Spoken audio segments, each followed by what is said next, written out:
écus de 6 livres. La bonté, c'est le fond de toute âme française.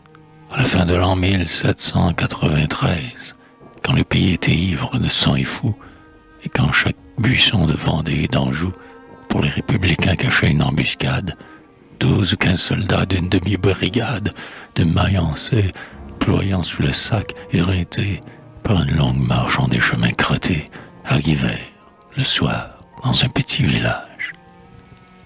Il faisait froid.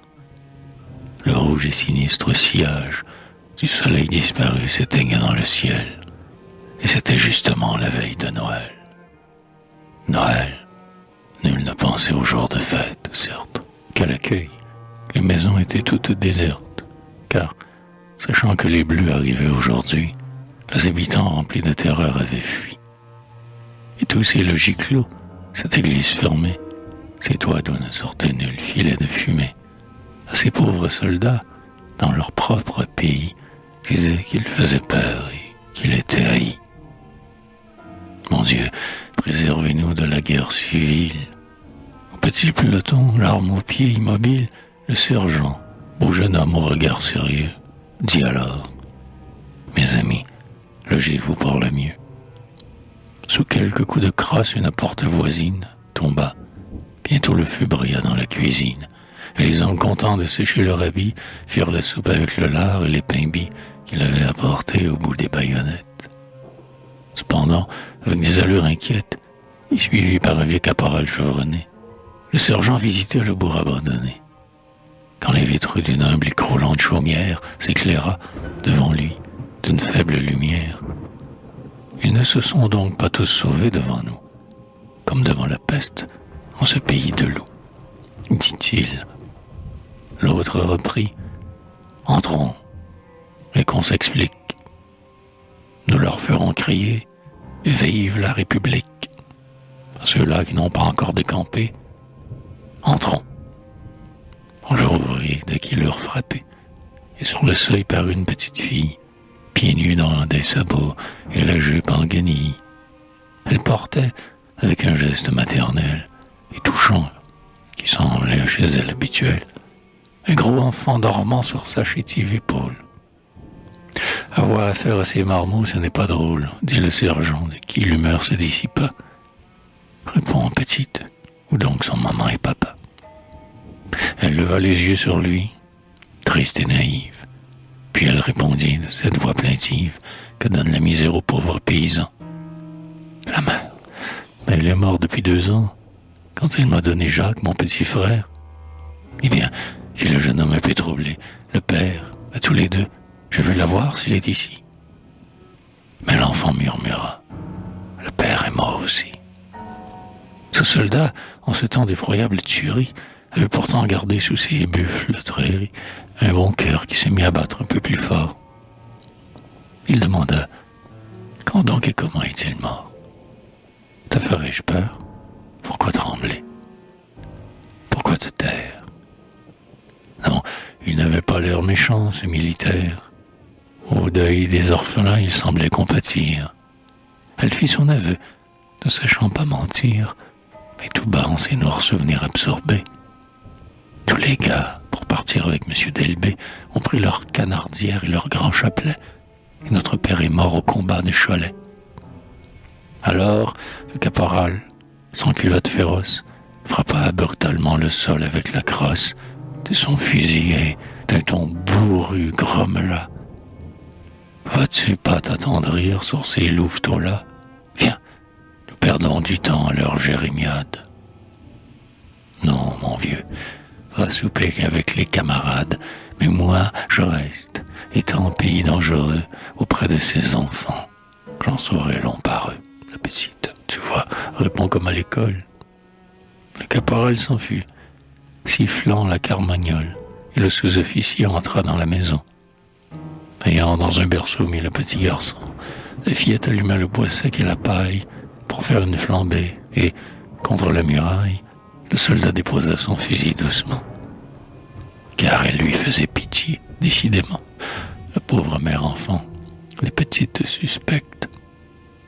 Dans ce triste logis qu'une chandelle infecte éclairait, que de jours de chagrin, longs et froids, devait avoir compté la vieille horloge à poids. Bien rarement le feu devait briller dans l'âtre. Un crucifix de cuivre, une vierge de plâtre, étaient de ses enfants les deux seuls compagnons. Au solive pendaient quelques bottes d'oignons. Sur l'antique buffet bruni par la fumée, la miche de pain noir était très entamée. L'humidité suintait sur tous les murs. Enfin, tout exprimait ici la détresse et la faim. La petite, selon l'usage charitable, mit cidre pain devant le sergent, sur la table.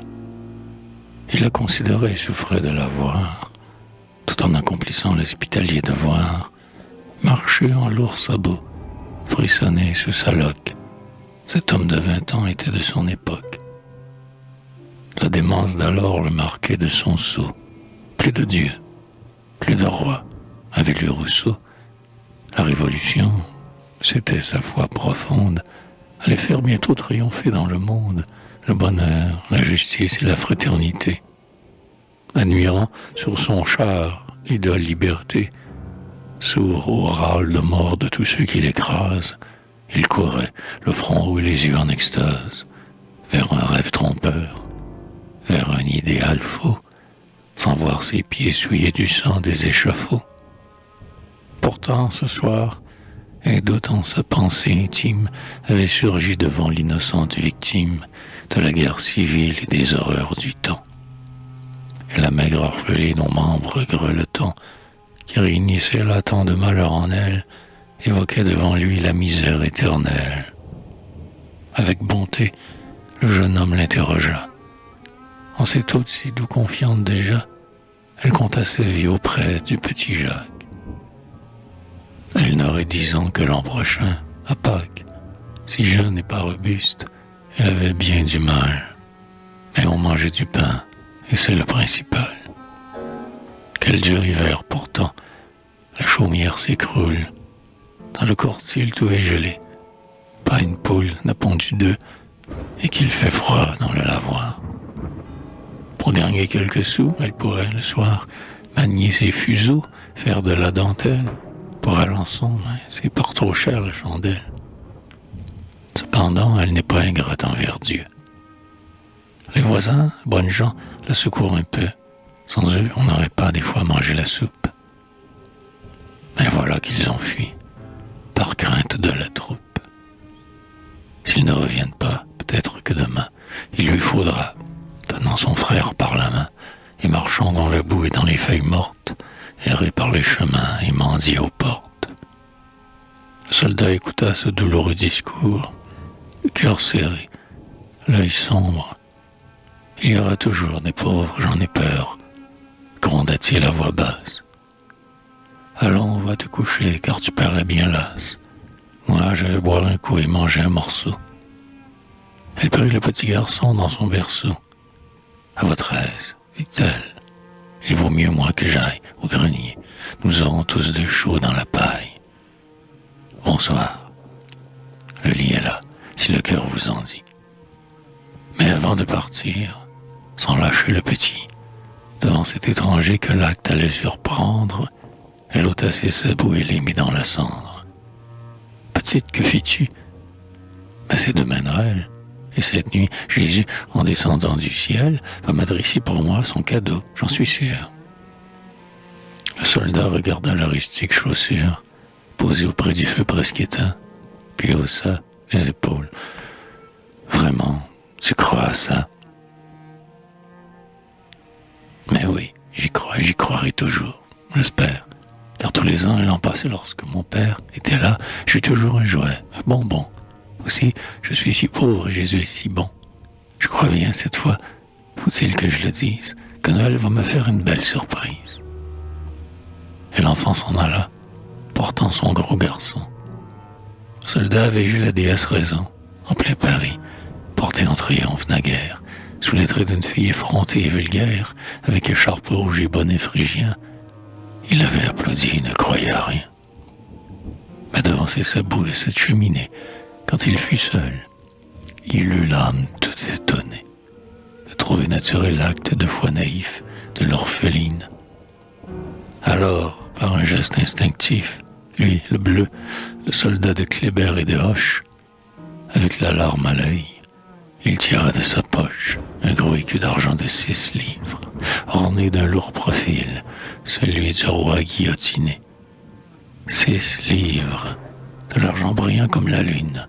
En ce temps d'assignat, c'était une fortune. Pour lui, c'était du vin, du tabac, du plaisir.